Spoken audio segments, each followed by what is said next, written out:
بسم الله الرحمن الرحيم. والنجم إذا هوى ما ضل صاحبكم وما غوى وما ينطق عن الهوى إن هو إلا وحي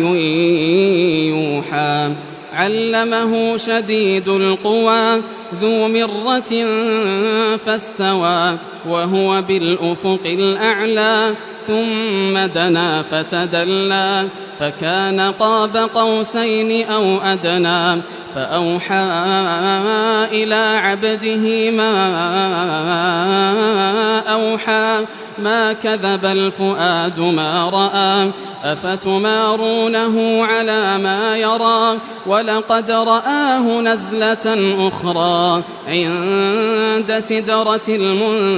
المنتهى عندها جنة المأوى إذ يغشى السدرة ما يغشى ما زاغ البصر وما طغى لقد رأى من آيات ربه الكبرى أفرأيتم اللات والعزى ومناة الثالثة الأخرى ألكم الذكر وله الأنثى تلك إذا قسمة ضيزى إن هي إلا أسماء سميتموها أنتم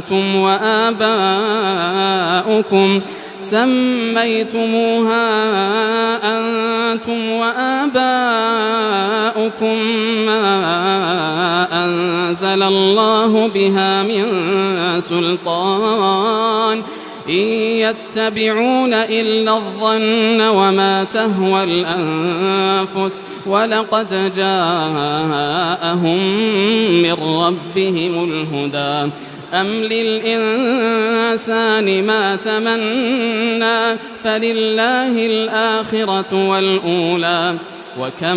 من ملك في السماوات لا تغني شفاعتهم شيئا إلا من بعد أن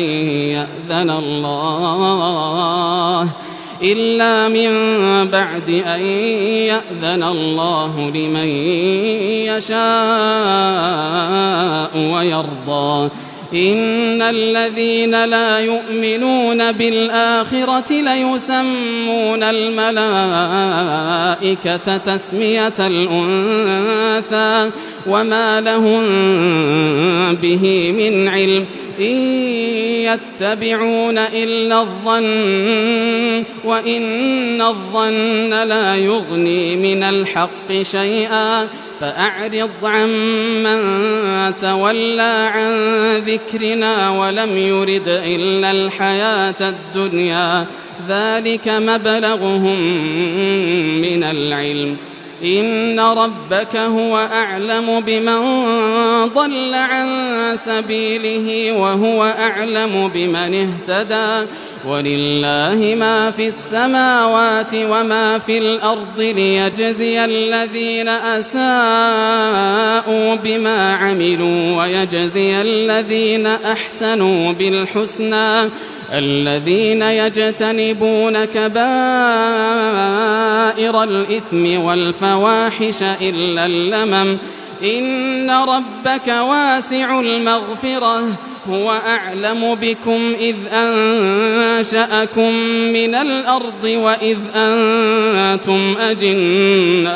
وإذ أنتم أجنة في بطون أمهاتكم فلا تزكوا أنفسكم هو أعلم بمن اتقى أفرأيت الذي تولى وأعطى قليلا وأكدى أعنده علم الغيب فهو يرى أم لم ينبأ بما في صحف موسى وإبراهيم الذي وفى ألا تزر وازرة وزر أخرى وأن ليس للإنسان إلا ما سعى وأن سعيه سوف يرى ثم يجزاه الجزاء الأوفى وأن إلى ربك المنتهى وأنه هو أضحك وأبكى وأنه هو أمات وأحيا وأنه خلق الزوجين الذكر والأنثى من نطفة إذا تمنى وأن عليه النشأة الأخرى وأنه هو أغنى وأقنى وأنه هو رب الشعرى وأنه أهلك عادا الأولى وثمود فما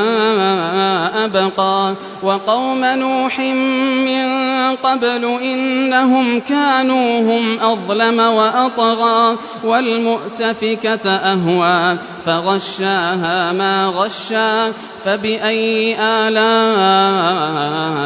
ربك تتمارى هذا نذير من النذر الأولى أزفت الآزفة ليس لها من دون الله كاشفة أفمن هذا الحديث تعجبون وتضحكون ولا تبكون وأنتم سامدون